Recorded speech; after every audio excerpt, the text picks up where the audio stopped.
Hello everybody, this is Mr. Rob, and today we have episode number 10 of MyGM Mode here on WWE 2k22 as we continue our control of SmackDown, trying to bring it back against Monday Night Raw. And today, we're not going to waste any time, we're going to jump right into the action. Yesterday, we also had the big Money in the Bank pay-per-view for Universe Mode. If you missed it, I will put a link at the end of this video as well as in the description below. I recommend you checking it out. It was a great show. I had a great time doing it. We had a fun time with the premiere. And also subscribe and hit that like button so you don't miss any Universe Mode or MyGM content, and you can catch all the action live. So hit that subscribe button down below. And today we have MyGM Mode. This is the last SmackDown before TLC tables, ladders, and chairs. And we're going to start off with action. Montez Ford makes his way to the ring last week. After his loss to Finn Balor, Montez Ford requested a change in competition. So we're going to give him that tonight. He's going to have a new opponent to go up against, but he hasn't been told who his opponent is. It is a mystery, a surprise opponent, if you will. Montez Ford is one of our more popular superstars on the roster, so putting him in the opener might help us in the ratings battle as well. So let's not waste any time. Who is Montez's opponent going to be for tonight?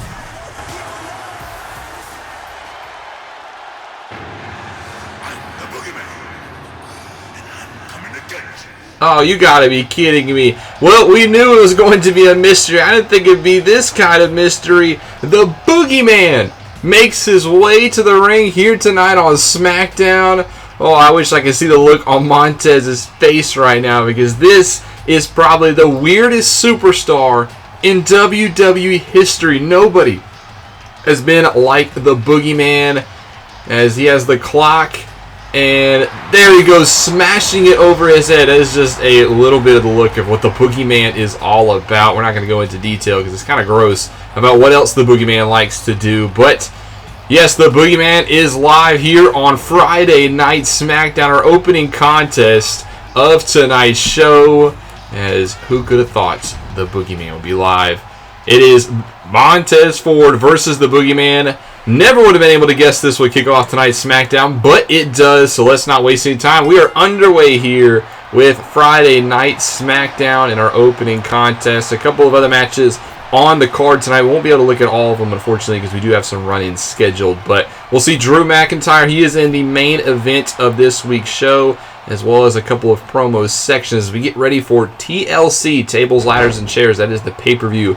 That's just a week away. We have a pretty stacked card lined up. Roman Reigns versus Kofi Kingston 3, as it'll be Reigns versus Kingston in a TLC match for the Universal Championship. That is the big match. Charlotte Flair will also have a match. She will go up against Toni Storm for the SmackDown Women's Championship. And then we'll also see Finn Balor versus Drew McIntyre in a #1 contenders match for the Universal Championship, as well as Randy Orton versus Stone Cold Steve Austin one-on-one. The Women's Championship match will also be a ladder match, and then the Women's match, will be a tables match for the SmackDown Women's Championship, and the #1 contenders match between Finn Balor and Drew McIntyre for the Universal Championship will be a ladder match. So a pretty stacked show. I'm hoping it's going to help us out, but this week we have Montez Ford. He's taking it to the Boogeyman here as he gets a cover and only gets a 1 count on the newest SmackDown superstar. Well, Montez Ford, he's actually broken out since we've drafted him. He's actually the most popular male superstar on our roster, believe it or not. He's more popular than our champion, Roman Reigns, Kofi Kingston, all of them. So we've given Montez Ford an opportunity in recent weeks to kind of show his potential, and he's kind of lost his past 2 matches. He hasn't necessarily lived up to the main event matches. He lost a tag match 2 weeks ago where Finn Balor was involved, and then last week he lost the one-on-one encounter versus Finn Balor. If Montez would have won that match, he could be in the ladder match come TLC, but Montez lost 2 matches. He requested that he have a change in opponent, so we gave it to him. We didn't tell him who his opponent was going to be, which is why, yes, the Boogeyman is here tonight. But very interested, despite the face paint, despite the character. Boogeyman is a very competent performer inside those ropes. As you can see, just throwing Montez Ford halfway across the ring. Montez Ford is no small man, so the Boogeyman with a lot of power in his game, as he now goes for the cover on Montez, as he only gets a 1 count as well before Ford kicks out. Well, Boogeyman will be on the SmackDown roster for a couple of weeks, so actually it'll be very interesting to see what Boogeyman does in his time here on SmackDown, as there's a nice DDT there by Montez quickly into the cover, center of the ring, but the Boogeyman will quickly kick out, and this match will continue. Now Montez lines up the Boogeyman. What does he have in mind? He's going to spring through and hit with a nice blockbuster. Down goes the Boogeyman, center of the ring. That's going to set him up forward quickly to the top rope, looking for that big frog splash, and he connects from the heavens directly down on Boogeyman in the center of the ring, and oh, he only gets a 2.5. Boogeyman does shoot that left shoulder off the mat, but he is in a lot of trouble. His Ford is starting to get rolling here as he continues to take it to our superstar. His whole of the lights have gone out, and just like that, the Boogeyman is up in the center of the ring. That's what you got to worry about when you face Boogeyman. A lot of supernatural lights go out. Boogeyman is behind you, and just like that, the tables have turned as Boogeyman is on the offensive. Ford's got to get back into this one, and that's such a defeating thing. You are on a roll, hit the frog splash, taking it to him, and then all of a sudden he is back on his feet like nothing ever happened. So you got to worry about when you face these kind of superstars. As Montez tries to go for a big offensive maneuver there, he misses, and now Boogeyman with a headbutt and drops the elbow across the forehead of Montez Ford. Now working away on the charismatic superstar. Now Ford slowly to his feet. Boogeyman lining him up for something here. Picks him up by the throat and slams him down into the mat, into the cover. Gets 2 and 3. Boogeyman knocks off Montez Ford. Gets a surprise win over Ford as his losses continue. As that's unfortunate for Ford. Didn't know his opponent was rolling before the lights went out, but ever since they came back on, Boogeyman could not be stopped, and he gets the victory in his SmackDown debut. As there it is, the worms in the mouth. Oh, we're just going to cut it there, as that was a 2-star match to begin the night, and that kicks off a potential Ford and Boogeyman rivalry.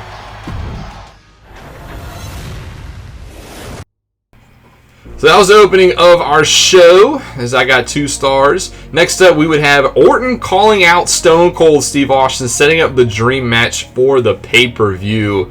And that got a good promo by the Viper on Stone Cold. As we remember last episode, we signed the Rattlesnake to be our newest signee on the roster. We have a mid-card match, Toni Storm versus Tamina. I didn't really want Tamina or Toni Storm losing before the pay-per-view, so we do have a Charlotte Flair run in here.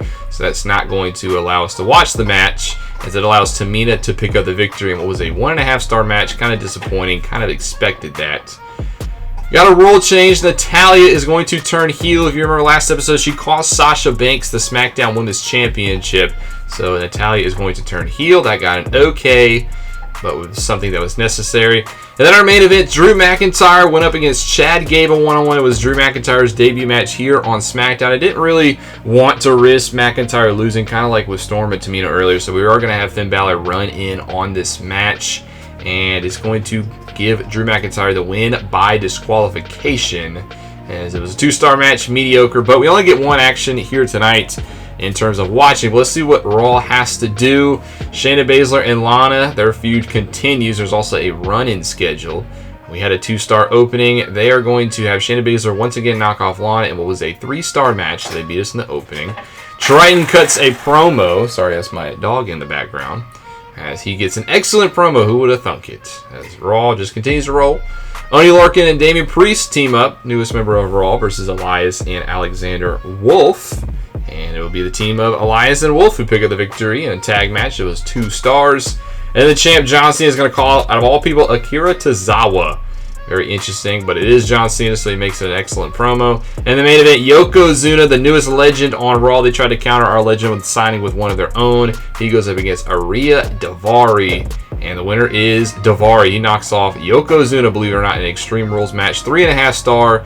Raw just continues to just throw stuff at the wall, and it just so happens to work out. So it's just really nothing much we can do.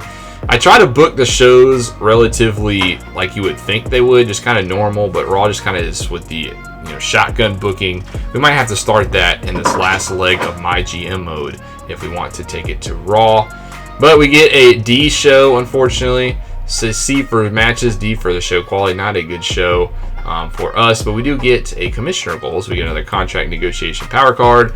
And then Raw, once again, just kind of killed us in the ratings, and they continue to pull away a little bit. But it is getting ready to be TLC time, in Providence, Rhode Island. So this is a chance for us to go at it. Chad Gable says, I think you should put me in a match with Big E. Trust me on this.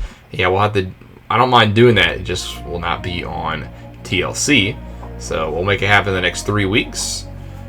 And then Stone Cold Steve Austin. Hey, boss, I've been talking with Drew a lot lately. He had this great idea that we should team up for a tag match. I think we'd actually make an awesome tag team. That actually would be a blockbuster tag team that I also might throw on this episode of SmackDown. So I like your idea, Stone Cold. And I'm never going to tell Steve no. So sure, we'll make that team work. So we got to make sure that happens in the coming weeks. So we get ready for TLC. Looking at the ratings, we are about...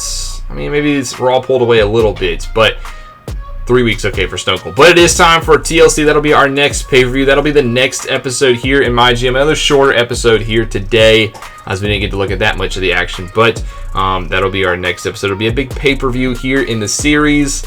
Not sure. It's not going to be soon, though, as we're actually going to ramp up Universe Mode after this episode. So I'm not sure when the TLC episode of MyGM will take place, as we are going to try to get caught up with Universe Mode because we are very far behind in real life. So expect the Universe Mode episodes to be fast and furious. I'm not sure when the next MyGM will be, but when it will be TLC. But I hope you guys enjoyed this episode. If you did, make sure you drop that like and you subscribe down below, especially if you want more MyGM content and you want more Universe Mode content. This is Mr. Rob, and I'll see you in the next one.